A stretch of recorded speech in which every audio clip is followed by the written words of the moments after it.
Welcome to new TV Telugu. YCP అధినేత జగన్ నెల్లూరు పర్యటనపై రాష్ట్ర హోంమంత్రి అనిత తీవ్ర స్థాయిలో ధ్వజమెత్తారు. ప్రస్తుతం పరామర్శల పేరుతో జగన్ బల ప్రదర్శన చేస్తున్నారని అనిత ఆగ్రహం వ్యక్తం చేశారు.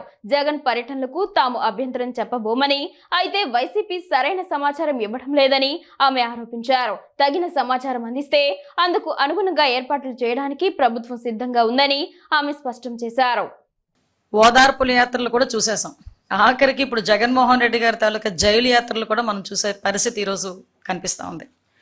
ఒక పక్క నుంచి గౌరవ ముఖ్యమంత్రి గారు చంద్రబాబు నాయుడు గారు క్షణం తీరిక లేకుండా రాష్ట్ర అభివృద్ధి గురించి అహర్నిశలు కష్టపడమే కాకుండా సింగపూర్ లాంటి దేశాలకు వెళ్ళి అక్కడి నుంచి పెట్టుబడులు రప్పించుకోవటానికి 4-5 రోజులు సుమారుగా 30-40 మీటింగ్లు కూడా ఏర్పాటు చేసుకొని ఆయన అహర్నిశలు శ్రమిస్తూ ఉంటే, ఈరోజు జగన్మోహన్ రెడ్డి కనీసం ప్రతిపక్ష హోదా లేకపోయినా ఒక ప్రతిపక్ష నాయకుడిగా ఉన్నప్పటికీ కూడా బాధ్యతారహితంగా ఈరోజు సబ్ జైలు చుట్టూ తిరగటం, ఖైదీల్ని పరామర్శించడం, హత్యలు చేసిన వాళ్ళని పరామర్శించటం, లేకపోతే ఈ గాంజా బ్యాచ్ని పరామర్శించటం, లేకపోతే పొగాకు రైతుల్ని మేము పరామర్శిస్తున్నానని చెప్పి పొగాకుని తొక్కి పారేయటం, మామిడి పళ్ళు రైతుల్ని పరామర్శిస్తున్నానని చెప్పి వెళ్ళి ఆ మామిడి పళ్ళని కారులతో తొక్కించటం, ఇలాంటి సందర్భాలన్నీ చూస్తూ ఉంటే ఒక్కొక్కసారి జగన్మోహన్ రెడ్డి తాలూకా మానసిక పరిస్థితి గురించి కూడా ప్రజల్లో కూడా ఒక చర్చ జరగాలి అన్నదైతే వాస్తవంగా కనిపిస్తూ ఉంది. ఈరోజు మాట్లాడితే జగన్మోహన్ రెడ్డి పోలీసుల మీద పడతాడు.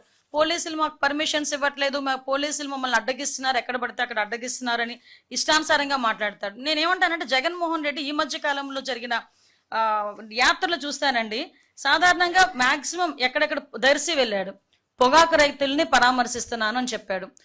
ఇది పరామర్శల బల ప్రదర్శన. First of all Jaganmohan Reddy మాకు సమాధానం చెప్పాల్సింది, పోలీస్ డిపార్ట్మెంట్ కూడా ఇన్ఫర్మేషన్ ఇవ్వాల్సింది, నువ్వు పరామర్శకి వెళ్తున్నావా, బల ప్రదర్శనకి వెళ్తున్నావా, మీటింగ్ పెట్టుకుంటున్నావా? నువ్వు పరామర్శకి వెళ్తున్నావు, ఎస్ మీరు ఎంతమంది వస్తారో చెప్పండి, మేము దానికి తగ్గట్టుగా మేము సెక్యూరిటీ ఇస్తామని చెప్పి మా డిపార్ట్మెంట్ వాళ్ళు అడుగుతున్నారు. మేము ఇంతమందే వస్తున్నామని చెప్తున్నారు, కానీ మీరు తీసుకున్నది ఏంటి? బల ప్రదర్శన చేస్తున్నారు.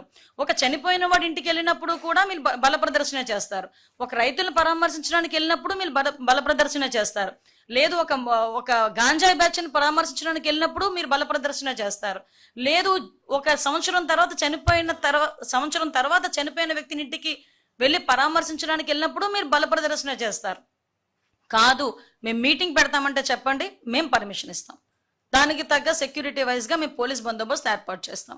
మీరు పరామర్శకి వెళ్తున్నారంటే మేము ఎప్పుడు కూడా హౌస్ అరెస్ట్ చేయలేదే, మేము ఎప్పుడు కూడా నో అనలేదే.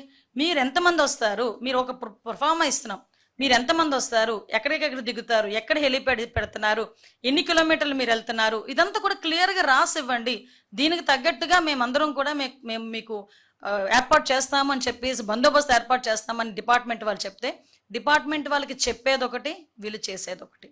పోనీ ఏదో రకంగా చేస్తున్నారు కదా, మాకు తగ్గట్టుగా మేము బందోబస్తు ఏర్పాటు చేసుకోవాలి, పబ్లిక్కి ఇబ్బంది కలగకూడదు, జనాలకి ఇబ్బంది కలగకూడదు అని మా తాపత్రయం కొద్ది మేము పనిచేస్తూ ఉంటే తిరిగి పోలీసుల మీద నోటికొచ్చినట్టు మాట్లాడే పరిస్థితులు కనిపిస్తూ ఉన్నాయి.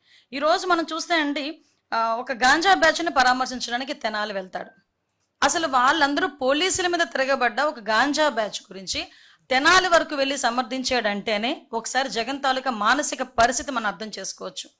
జూన్ 4వ తారీఖు 2024లో ఒక వ్యక్తి బెట్టింగ్ యాప్ల్లో డబ్బులు పోగొట్టుకుని సూసైడ్ అటెంప్ట్ చేసి 2-3 రోజుల తర్వాత చనిపోతే అతన్ని పరామర్శించడానికి ఒక సంవత్సరం తర్వాత వెళ్ళి 3 ప్రాణాలు తీసిన పరిస్థితి. ఈరోజు మనం ఆ క్యాన్వాయ్లో గనక అబ్జర్వ్ చేస్తానండి, వెళ్తున్నంతసేపు కూడా నెమ్మదిగా వెళ్ళటం, కావాలని అభివాదాలు చేసుకుంటూ వెళ్ళటం, తోపులాట్లు జరిగేటట్టుగా క్రియేట్ చేయటం, లేదు బండి కింద ఒక మనిషి పడిపోతే స్పృహ ఉండదా అంటే నాకు అర్థం కాదు. ఒక బండి కింద ఒక చిన్న కుక్కపిల్ల పడితేనే మనకు తెలుస్తుంది, అటువంటిది మనిషి తలకాయ బండి కింద ఉండి కనీసం పక్కకి తిరిగి లాగేసారే తప్పించి ఆ రోజు ఆ వ్యక్తిని కనుక ఇన్ టైంలో హాస్పిటల్కి తీసుకెళ్ళి ఉంటే డెఫినెట్గా అతను బతికేవాడు కదా. కనీసం ఆ సామాజిక స్పృహ లేదు, కనీసం ఆ హ్యుమానిటీ లేదు. అంటే ఒక రకమైన మానసిక పరిస్థితి, అదే అంట ఒక సైకో పరిస్థితి ఎలా ఉంటుందో ఆ రకంగా వెళ్ళిన పరిస్థితి మనం చూసాం.